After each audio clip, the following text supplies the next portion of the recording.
الحمد لله رب العالمين، الصلاة والسلام على سيد الأنبياء والمرسلين وعلى كل ملائكتك المقربين وعلى عباد الله الصالحين. أما بعد، فأعوذ بالله من الشيطان اللعين الرجيم المردود. بسم الله الرحمن الرحيم. قال الله تبارك وتعالى في الكلام المجيد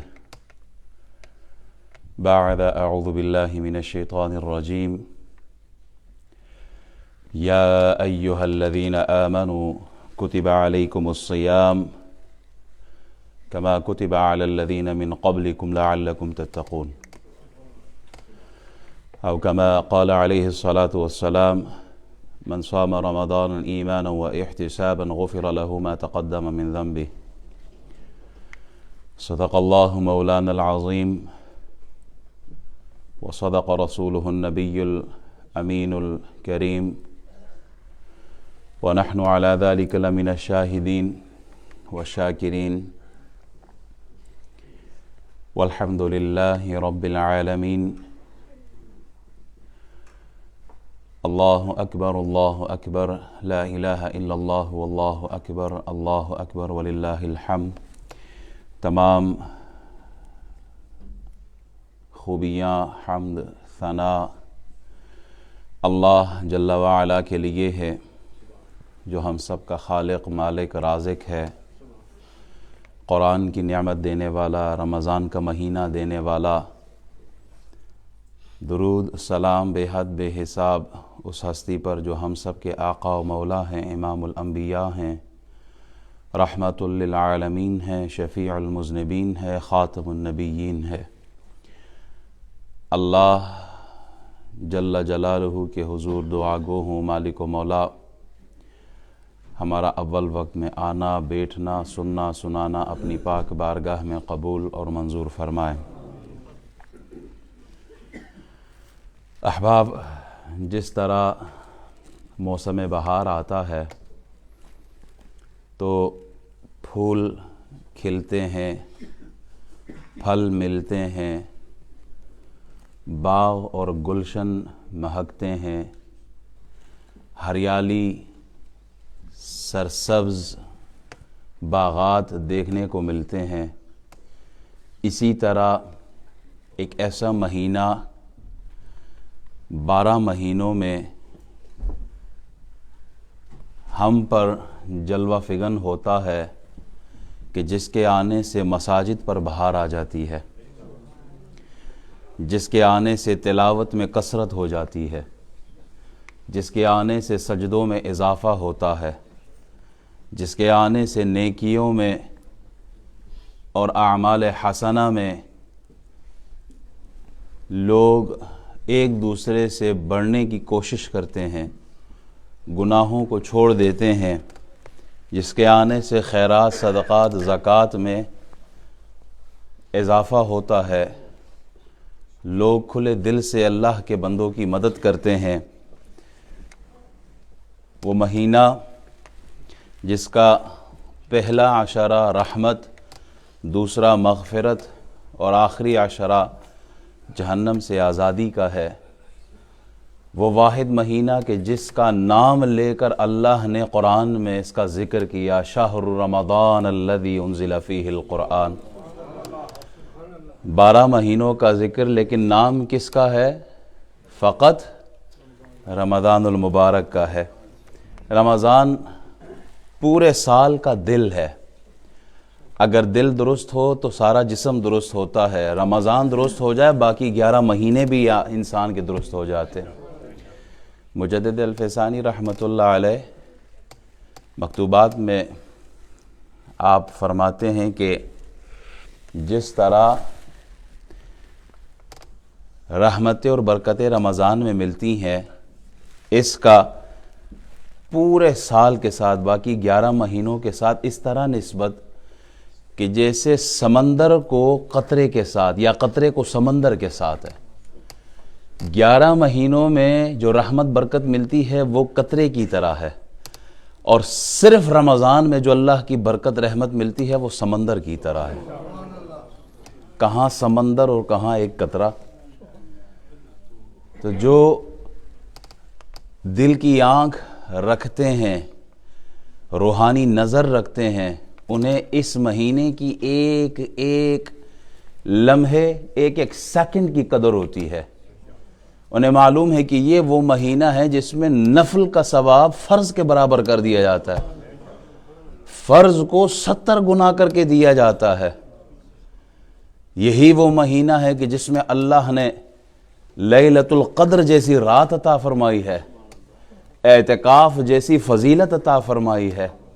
یہی وہ مہینہ ہے جس میں قرآن کا نزول ہوتا ہے، تراویح ہمیں ملتی ہے، سحر و افطار ہمیں اللہ عطا فرماتا ہے. یہ وہ مہینہ ہے کہ جس کی ایک ایک ساعت قدر والی ہے. اس مہینے کے آتے ہی جنت کے دروازے کھول دیے جاتے ہیں، جہنم کے دروازوں کو بند کر دیا جاتا ہے، شیاطین کو قید کر دیا جاتا ہے. تو وہ جو عبادت کی لذت سے آشنا لوگ ہیں وہ اس مہینے کے آنے کے انتظار میں 6 مہینے گزار دیتے ہیں. کتابوں میں ملتا ہے نا، جو اللہ والے ہوتے ہیں کہتے ہیں وہ 6 مہینے رمضان کے جانے پر افسردہ ہوتے ہیں، اور باقی 6 مہینے 5 مہینے وہ رمضان کی آمد پر اور رمضان میں عبادات میں خود کو مصروف رکھ کے اللہ کا شکر ادا کرتے ہیں. قرآن مجید فرقان حمید کی آیت نمبر 183، اس میں اللہ نے رمضان کے روزوں کو جو فرض کیا ہے اس کا ذکر کیا. سورہ بقرہ آیت نمبر 183 سب کو یاد ہو جائے. رمضان کہاں لکھا ہے فرض ہے؟ سورہ بقرہ آیت نمبر 183 میں اللہ ارشاد فرماتا ہے، یا ایھا الذین آمنو، اے ایمان والو، کتب علیکم الصیام، تم پر روزے فرض کیے گئے، کما کتب علی الذین من قبلکم لعلکم تتقون، جیسے تم سے پہلے لوگوں پر فرض کیے گئے تھے. کیوں فرض کیے مالک؟ لعلکم تتقون، تاکہ تم تقوی اختیار کرو، تاکہ تم پرہیزگار بن جاؤ، تاکہ تم اللہ والے بن جاؤ. جو لوگ رمضان کے روزے رکھتے ہیں دولت کیا ملتی ہے ان کو؟ تقوی. سورہ احزاب آیت نمبر 35 میں اللہ تعالیٰ نے ایمان والوں کے مختلف اوصاف بیان کیے ہیں، اور آخر میں آیت کے آخر میں جا کے اللہ ارشاد فرماتا ہے، اعد اللہ لہم مغفرۃ واجرا عظیما. اللہ ان کے سارے گناہوں کو معاف فرما دیتا ہے، اللہ مغفرت فرما دیتا ہے، اللہ بخشش فرما دیتا ہے، اور اجر عظیم اللہ عطا فرماتا ہے. جس اجر کو اللہ خود عظیم کہے اس کی عظمت کا کیا کہنا. اچھا، اس آیت کے اندر ان المسلمین والمسلمات والمؤمنین والمؤمنات پوری آیت ہے، اس کے اندر اللہ تعالیٰ نے ایک صفت بیان کی ہے، اور وہ کیا ہے؟ والصائمین والصائمات، روزہ رکھنے والے مرد اور روزہ رکھنے والی عورتیں جنہوں نے اللہ کی رضا کے لیے اخلاص کے ساتھ، للہیت کے ساتھ روزے رکھے رمضان کے. اللہ فرماتا ہے میں نے ان کے گناہوں کو بھی معاف کر دیا، میں نے ان کے درجے بھی بلند کر دیے. سورہ حاقہ 29واں پارہ ہے، سورت کا نام سورہ الحاقہ ہے. اللہ ارشاد فرماتا ہے، یہ اہل ایمان کا، اہل جنت کا ذکر ہے. جو جنتی لوگ ہوں گے ان کا بیان ہے. فَأَمَّا مَنْ أُوتِيَ كِتَابَهُ بِيَمِينِهِ فَيَقُولُ هَاؤُمُ اقْرَءُوا كِتَابِيَهْ إِنِّي ظَنَنْتُ أَنِّي مُلَاقٍ حِسَابِيَهْ فَهُوَ فِي عِيشَةٍ رَاضِيَةٍ فِي جَنَّةٍ عَالِيَةٍ قُطُوفُهَا دَانِيَةٌ كُلُوا وَاشْرَبُوا هَنِيئًا بِمَا أَسْلَفْتُمْ فِي الْأَيَّامِ الْخَالِيَةِ. ترجمہ کیا ہے؟ اللہ فرماتا ہے تو جس کو اس کی کتاب دائیں ہاتھ میں، رائٹ ہینڈ میں دی جائے گی، وہ کہے گا آؤ میری کتاب پڑھو. قیامت کے دن، حشر کے دن جب اللہ تعالیٰ نامہ اعمال دے گا نا، تو جنتی لوگوں کو جب ان کا نامہ اعمال ملے گا، جنت والوں کو ان کا نامہ اعمال کس ہاتھ میں ملے گا؟ Right hand. جب ان کو نامہ اعمال مل جائے گا نا، تو پھر وہ لوگوں کو کہیں گے کم ہیا، لک ہیا، میں نے کیسے زندگی گزاری تھی، آؤ دکھاتا ہوں، دیکھو میرے نامہ اعمال میں کیا. جیسے دیکھا ہوگا نا بچے جب پاس ہو جاتے ہیں GCSE میں اور اچھے گریڈ کے ساتھ آتے ہیں تو وہ مارک شیٹ نکال کے، رزلٹ نکال کے، سرٹیفکیٹ نکال کے سب کو دکھاتے ہیں، یہ میرا رزلٹ ہے، یہ میں نے پاس کیا۔ قیامت کے دن اہل ایمان، اہل جنت، جنتی لوگ اپنا نامہ اعمال سیدھے ہاتھ میں لوگوں کو دکھاتے ہوں گے، لوگوں آؤ دیکھو میرا نامہ اعمال کیسا ہے۔ فَيَقُولُ هَاؤُمُ اقْرَءُوا کتابیہ، آؤ میرا کتاب پڑھو میری۔ اللہ ہمیں بھی ان میں شامل فرمائے۔ انی ظننت انی ملاق حسابیہ، مجھے یقین تھا کہ میں اپنے لیے حساب کو پالوں گا۔ محنت جو کی تھی، جو بچہ امتحان دینے سے پہلے محنت کرتا ہے اسے پتہ ہوتا ہے کہ میرا رزلٹ کیسے آنا ہے، ایسے ہی ہے۔ اور جو مولوی صاحب سے وظیفے ڈھونڈ رہا ہوتا ہو، مولوی صاحب وظیفہ دے اور پاس ہو جاؤ، 3 نمبر لے کے ہی پاس ہو جائیں، بس پاس ہو جائیں۔ اللہ ہمیں اچھے نمبروں سے پاس کرے۔ اللہ فرماتا ہے فَهُوَ فِي عِيشَةٍ رَاضِيَةٍ، تو وہ من پسند عیش میں بلند جنت میں ہوگے، جنت عالیہ قطوفها دانیہ۔ اللہ فرماتا ہے جس کے خوشے جھکے ہوں گے اس وقت ان کو یہ کہا جائے گا قطوفها دانیہ، کلو واشربو، کھاؤ پیو، کلو واشربو ہنیئا بما اسلفتم فی الایام الخالیہ، کھاؤ پیو خوشی کے ساتھ اس کی وجہ سے کہ جو تم نے دنیا میں روزے رکھے تھے۔ یہاں ایام الخالیہ سے کون سے دن مراد ہے؟ حضرت وکی رضی اللہ تعالیٰ عنہ کی تفسیر کے مطابق ایام خالیہ سے ان دنوں کو کہا گیا جن دنوں میں ایک بندہ دنیا میں روزے رکھتا ہے رمضان کے، جو روزے رکھتا ہے ان کا حوالہ دے کر جنتیوں سے فرشتے کہیں گے جو تم نے دنیا میں روزہ رکھا تھا، بھوک پیاس برداشت کی تھی، اللہ نے اس کے بدلے میں تمہیں جنت عطا فرما دی ہے۔ احباب، بہت ساری احادیث ہے، کچھ مسئلے مسائل بھی آپ کے ساتھ شیئر کروں گا۔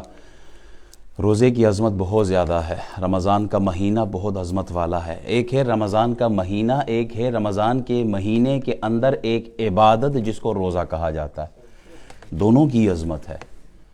رمضان کا پورا مہینہ اور رمضان کے مہینے میں دن کے وقت ہم روزہ رکھتے ہیں نا، روزہ کب رکھتے ہیں؟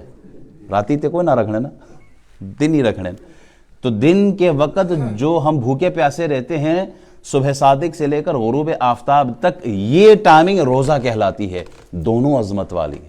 ایک ہے مسجد اور ایک ہے مسجد کے اندر عبادت نماز پڑھنا، دونوں عظمت والی ہے۔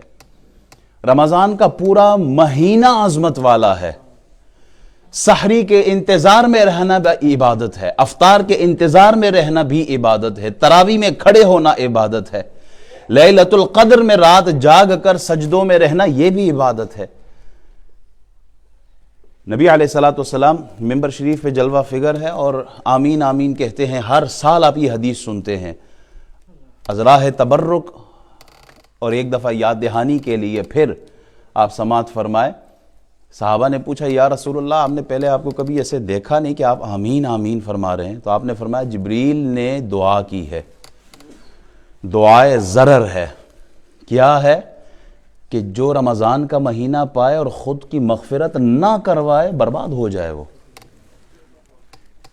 تو برباد تو ویسے ہی ہونا ہے اس نے۔ میں اس کی ایک مثال دوں، آدمی میٹھے دریا کے کنارے یا چشمے کے کنارے بیٹھا ہو اور وہ پھر بھی پیاس سے مر جائے تو اس کی ہلاکت ہے کہ نہیں؟ خود سے میٹھا چشمہ بہہ رہا ہے اور وہ پانی نہیں پی رہا تو ہلاک تو ہوگا۔ رمضان کا اس قدر عظمت والا، برکت والا، رحمت والا، مغفرت والا، جہنم سے آزادی اور جنت کے داخلے کا سبب بننے والا مہینہ اللہ عطا فرما رہا ہے، وہ پھر بھی غافل ہے تو ایسا شخص خود ہی برباد ہو گیا۔ ماں باپ کو بڑھاپے میں پائے، دونوں کو یا کسی ایک کو، پھر بھی جنت نہ جائے، برباد ہو جائے۔ وہ پیارے مصطفیٰ کا نام جو سنے اور درود نہ پڑھے وہ بھی برباد ہو جائے۔ سب ایک دفعہ درود شریف پڑھے، اللہم صلی علی سیدنا و مولانا محمد وعلی آل سیدنا مولانا محمد وبارک وسلم وصلی علیہ۔ رمضان المبارک آنے والا ہے، کوئی نہیں پتا، ہو سکتا ہے کل پہلا روزہ ہو سکتا ہے سنڈے پہلا روزہ ہو، وی ڈونٹ نو ایگزیکٹلی۔ یہ بار لوگ فون کر کے میسج کر کے پوچھتے ہیں مولوی صاحب تو انہوں تو پہلے پتا ہونا ہے، جیسے چاند ساڑھے مامے نہ پتر ہے، انہوں کس طرح پتا بھائی؟ جیسے آپ انتظار کرتے ہیں ویسے ہم انتظار کرتے ہیں، تو عشاء کے وقت ہی پتہ چلے گا کہ آج روزہ ہے یا کل روزہ ہے یا نہیں ہے. یہ کب پتہ چلے گا؟ مغرب کے بعد، لیکن عشاء تک پتہ چلے گا.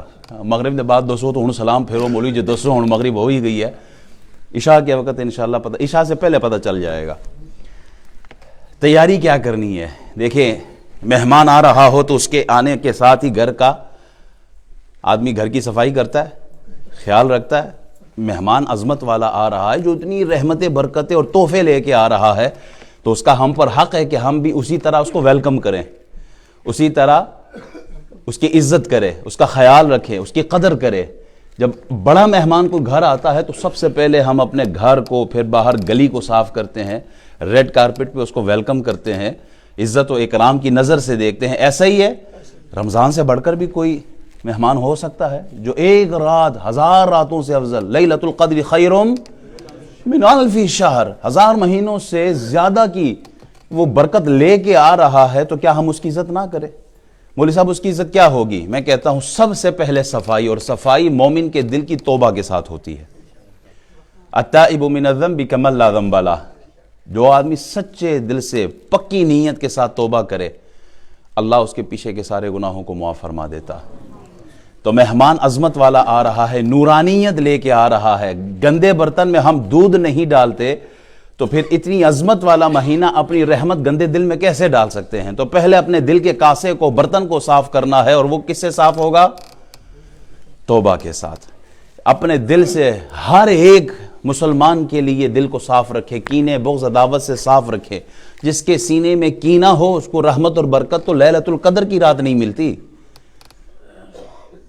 تو اپنے بھائی کے لیے سینے کو صاف رکھیں، پیار محبت کے جذبات رکھیں، پھر اللہ سے مانگے، اللہ عطا فرمانے والا ہے. اس کے ساتھ ہی شیطان تو بند ہو جاتا ہے نا، شیطان قید ہو جاتا ہے، حدیثوں میں ملتا ہے شیطان قید ہو جاتا ہے. میں کہتا ہوں اس شیطان کے ساتھ ساتھ ایک یہ جو ہمارے ہاتھوں میں ہوتا ہے نا، اس کو بھی تھوڑے دنوں کے لیے قید کر لے. اور کسی نے کیا خوب کہا، شیطان کے بند کرنے کے ساتھ اگر انٹرنیٹ اور موبائل بھی بند ہو جائے نا، سارے جوان مسجد کے پہلی صف میں کھڑے ہوں گے. ہمارا زیادہ تر ٹائم جو ہے وہ اس گوگل شریف کے ساتھ اور یوٹیوب اور باقی جو سوشل میڈیا کے ایپس ہیں، اس میں ہمارا زیادہ تر ٹائم ضائع ہوتا ہے. آپ خود ہی اندازہ لگائیں، آپ موبائل لے کے بیٹھے ہوں نا تو ایک ویڈیو دیکھی ٹک ٹاک کی، اگلے 10 اور لائن میں ہوتی ہے، تو آپ کو پتہ ہی نہیں چلتا، آپ کا آدھا گھنٹہ ویسے ہی گزر جاتا ہے. تو جو گھنٹہ قرآن کی تلاوت میں گزرنا چاہیے تھا وہ اس بدبخت کے ساتھ ضائع ہو جاتا ہے. تو کوشش کرے رمضان کا استقبال اس انداز میں ہو کہ اس کا استعمال کم اور اس کی جگہ قرآن ہاتھ میں اٹھانا شروع کر دیں. اور اگر کوئی علم دین حاصل کر رہا ہے اس کے ساتھ ہی کیوں نہ ہو پھر بھی ٹھیک ہے، بس آپ کا جو ٹائم ہے، ٹائم سپینڈ آپ کا قرآن کے ساتھ ہو، علم دین کے ساتھ ہو. ماں باپ کی خدمت سے شروع کریں، ماں باپ کا احترام کے ساتھ، ان کی دلجوئی کے ساتھ، ان کی دعاؤں کے ساتھ رمضان شروع کریں. تلاوت میں ابھی سے کثرت کرے، نوافل کی ابھی سے کثرت کرے، اچھے لباس میں اللہ کے حضور کھڑے ہو کر عبادت کا ذوق ابھی سے اپنائیں. جن لوگوں نے قرآن تجوید سے نہیں سیکھا وہ کوشش کرے کہ قرآن کو تجوید کے ساتھ سیکھنا شروع کر دے. سب سے پہلا مقصد اس رمضان کے آنے کا اللہ نے جو بیان فرمایا ہے وہ کیا ہے؟ تقوی ہے. ہمیں تقوی کیسے ملے گا؟ خوف خدا، اللہ کا خوف رکھنے سے، اللہ کی محبت کے ساتھ. روزہ آدمی رکھتا ہے، بھوک بھی لگتی ہے، پیاس بھی لگتی ہے، لیکن وہ پانی کے اور پیاس کے اور اس کے کھانے کے قریب بھی نہیں جاتا. بھوک لگی ہے لیکن کھانے کو نہیں اٹھا رہا، نوالا نہیں لیتا. کیوں؟ اسے معلوم ہے اللہ مجھے دیکھ رہا ہے.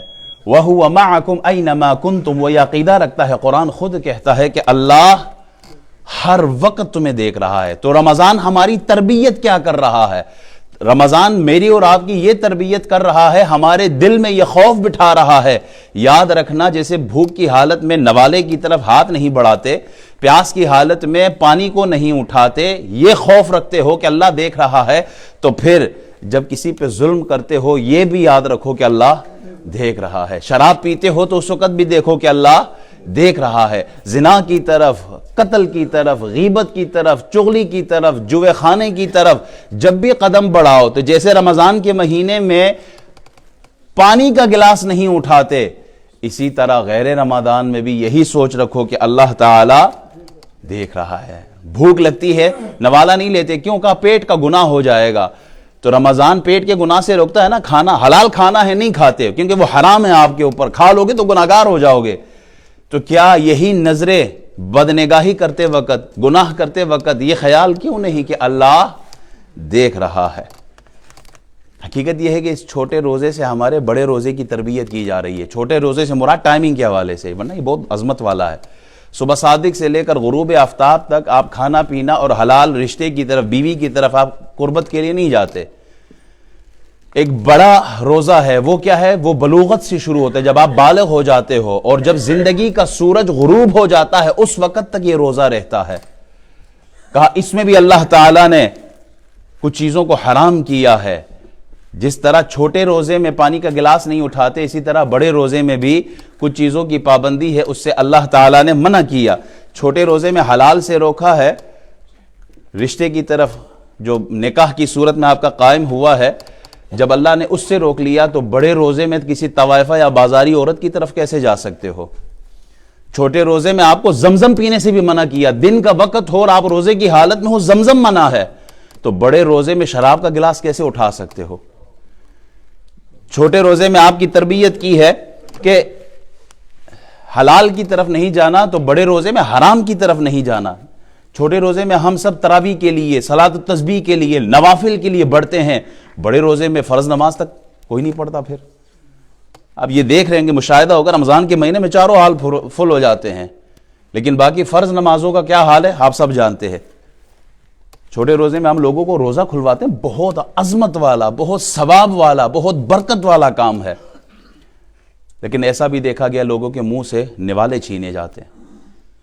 چھوٹے روزے میں ہم کسی سے لڑتے نہیں ہیں کہ بھائی میں روزے سے ہوں. حدیث میں نا کہ اگر آپ سے کوئی لڑتا ہے تو آپ کو بھائی میں روزے سے ہوں، میں نہیں لڑتا.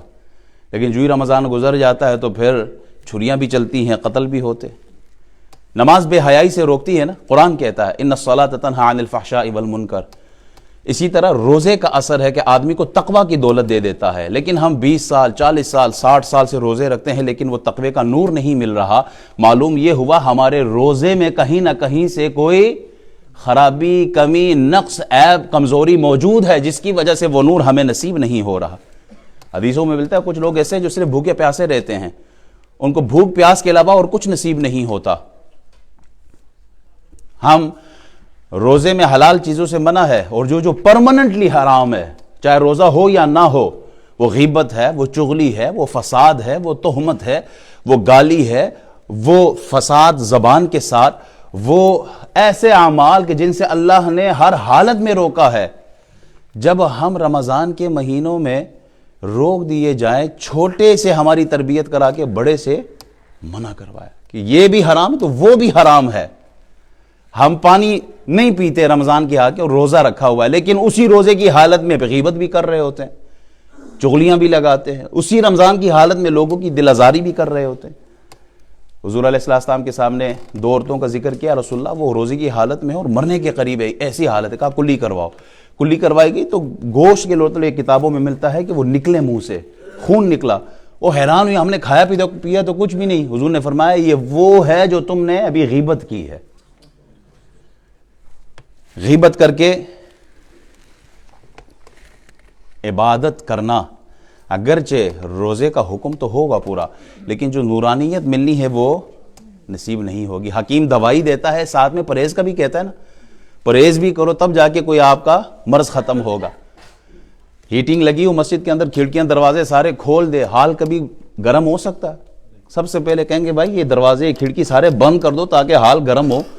ہم نے ایک طرف نیکیوں کا حال گرم رکھا، دوسری طرف گناہوں کے دروازے اور کھڑکیاں کھولے رکھی ہیں. کیسے مقصد کو پا سکتے ہیں ہم؟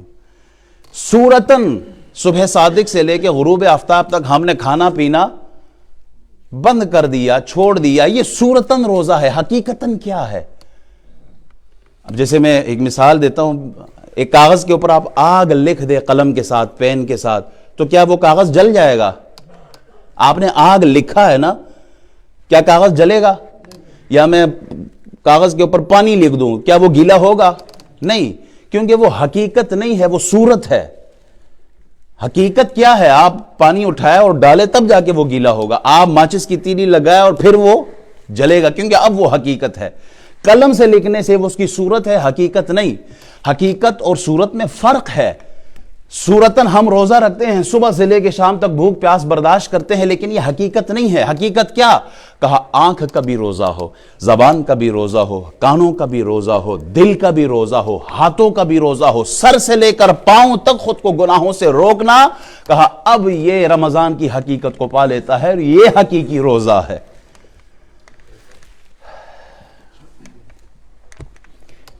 کچھ مسائل اور بھی حکمتیں انشاءاللہ اگر موقع ملا پھر ہم اس پہ بھی کلام کریں گے۔ ایک دو مسئلے آپ کے سامنے بیان کروں گا۔ صبح صادق یعنی جب سحری کا ٹائم ختم ہو جاتا ہے، صبح صادق سے لے کے غروب آفتاب تک بھوکا پیاسا رہنا، یعنی کوئی کھانا پینا نہیں، اور عمل زوجیت سے بھی دور رہنا، یہ کیا ہے؟ روزہ ہے۔ اگر کوئی جان بوجھ کر، پہلے تو بھول کر، کوئی بھول گیا، بھولے سے کوئی چیز کھا لی، تو اگر آدمی بھول کے کوئی چیز کھا لیتا ہے، پی لیتا ہے روزے کی حالت میں، تو اس کے روزے پر کوئی فرق نہیں پڑتا۔ دوسرا، اگر کوئی قصداً روزہ کھا لے، یاد تھا پھر بھی کھا لیا، تو ایسی حالت میں اس پر قضا لازم ہے، روزہ ٹوٹ جائے گا، اور روزہ ٹوٹنے کے ساتھ کفارہ بھی دینا ہوگا۔ روزے کے ٹوٹنے کے ساتھ روزے کا کفارہ کیا ہے؟ قضا تو یہ ہے کہ وہ روزہ رمضان گزرنے کے بعد جن دنوں میں جائز ہے روزہ رکھنا، ان دنوں میں روزہ رکھے گا۔ کفارہ یہ کہ لونڈی اور غلام کو آزاد کرنا، جو کہ آج کے دور میں نہیں ہے۔ تو اگلا کیا ہے؟ کہا 60 دن مسلسل کنٹینیوس وداؤٹ اینی بریک 60 روزے رکھے گا۔ کچھ سالوں پہلے ایک کیس آیا تھا ہمارے پاس اس طرح، اور یہ ٹی سائٹ کے علماء کو پتہ ہے، اس طرح ایک کیس آیا تھا کہ جان بوجھ کر ایک خطا ہو گئی، تو پھر کیا مولوی صاحب کوئی راستہ نکالو، راستہ ہونا سا کیا راستہ نکالے؟ معاملات آپ کرتے ہو، راستے ہم نکالے۔ 60 روزے رکھنے ہوں گے، اور وہ بغیر بریک کے رکھنے ہوں گے۔ 59 روزے رکھ لیے، 59، ایک روزہ چھوڑ دیا، کہا دوبارہ سرے سے 1 2 3 4 5 6 7 8 60 روزے رکھو گے۔ تو ابھی سے اس مسئلے کو بڑے غور سے سن لے، رمضان کی حالت میں، روزے کی حالت میں خود کو روکے رکھے۔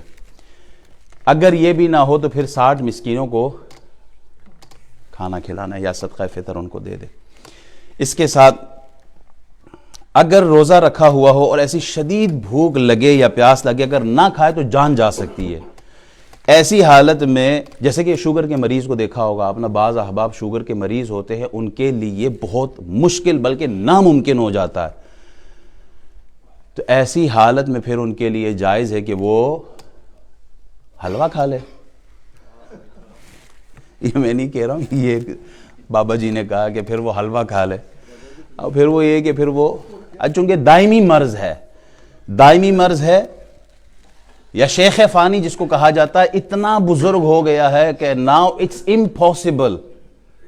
امپاسبل کہ وہ روزہ رکھے، ساری زندگی کا مسئلہ ہے، تو اب وہ کیا کرے؟ وہ فدیہ دے دے۔ صدقہ فطرانہ جو ہم دیتے ہیں، ایک صدقہ فطر ایک روزے کا اسے دینا ہوگا۔ اچھا، انجیکشن کا مسئلہ، انجیکشن لگا سکتے ہیں، اسی طرح جو انسولین لگانے والے ہیں وہ بھی لگا سکتے ہیں، روزہ نہیں ٹوٹے گا۔ آنکھ میں دوا ڈالنے کا مسئلہ، یہ تفسیر برہان القرآن ہے میرے ہاتھ میں، اور تفسیر برہان القرآن کی جلد نمبر 1 صفحہ نمبر 396، یہ تفسیر میرے ہاتھ میں ہے، اس میں لکھا ہوا ہے، اور اس کے علاوہ بھی ایک اور جگہ بھی میں نے فتویٰ دیکھا کہ آنکھ میں دوا ڈالی جا سکتی ہے اور روزہ نہیں ٹوٹے گا۔ اچھا، اب اسی طرح دوسرا طبقہ علماء کا ہے، تو یہ جیسے ترمذی شریف کی شرح میرے ہاتھ میں ہے، اور بھی دیگر فتاوی جات موجود ہیں، یہ کہتے ہیں کہ روزہ ٹوٹ جائے گا۔ دونوں طرف حوالے دلائل موجود ہے۔ جس مسئلے کے بارے میں قرآن اور حدیث میں صریح حکم نہ ہو تو وہ مسئلہ اجتہادی ہو جاتا ہے۔ جس مسئلے کے بارے میں قرآن اور حدیث میں کوئی صریح حکم نہ ہو تو وہ اجتہادی مسئلہ بن جاتا ہے۔ اس میں لوگوں کو جس عالم پر اعتبار ہو وہ اس کے فتوے کو فالو کرے۔ امید کرتا ہوں یہ مسئلہ سمجھا چکا۔ آنکھ میں دوا ڈالے یا نہ ڈالے، تو میں نے تفسیر دکھائی، تفسیر برہان القرآن جلد 1 صفحہ 396، آخری کالم سے اوپر کا کالم ہے، اس میں لکھا ہے کہ ڈال سکتے ہیں، روزہ نہیں ٹوٹے گا۔ دوسری طرف جو احادیث ہمیں ملتی ہیں ان میں کیا ہے کہ روزہ ٹوٹ جائے گا۔ تو اب ہم کیا کریں؟ اب وہ حکم جو صراحتاً کلیئر کٹ قرآن اور حدیث میں موجود نہ ہو، اجتہادی مسئلہ ہے، علماء جو فتویٰ دے عوام کے لیے اختیار ہے کہ وہ جس پر اعتماد کرے اس کو فالو کر لے۔ مسئلے میں تقریباً 28 مسئلے لے کر آیا تھا رمضان کے، کہ یہ مسئلے میں نے بیان کرنے ہیں، اور وقت ہو چکا ہے۔ انشاءاللہ اگلے جمعہ میں یا دوران رمضان ہم ان مسائل کو ڈسکس کریں گے۔ اللہ تعالی ہمیں دین متین سمجھنے کی توفیق عطا فرمائے، اور ان لوگوں کو جنہوں نے رمضان کے مہینے میں افطاریاں یہاں بک کروائی ہیں، میں بہت مبارکباد پیش کرتا ہوں۔ جو روزہ کھلوائے کسی کو ایک کھجور کے ذریعے کیوں نہ، اللہ ان کے گناہوں کو معاف فرما دیتا ہے۔ تو ذرا ایک لمحے کے لیے سوچے، جو اتنی بڑی مسجد میں اتنی مخلوق خدا کو سب کو روزہ کھلوائے، کھجور نہیں تو عام کے ذریعے کھلوائے، تو اللہ ان کو کیا کچھ عطا فرمائے گا۔ اللہ سب کو برکتیں عطا فرمائے۔ وآخر دعوانا الحمدللہ رب العالمین۔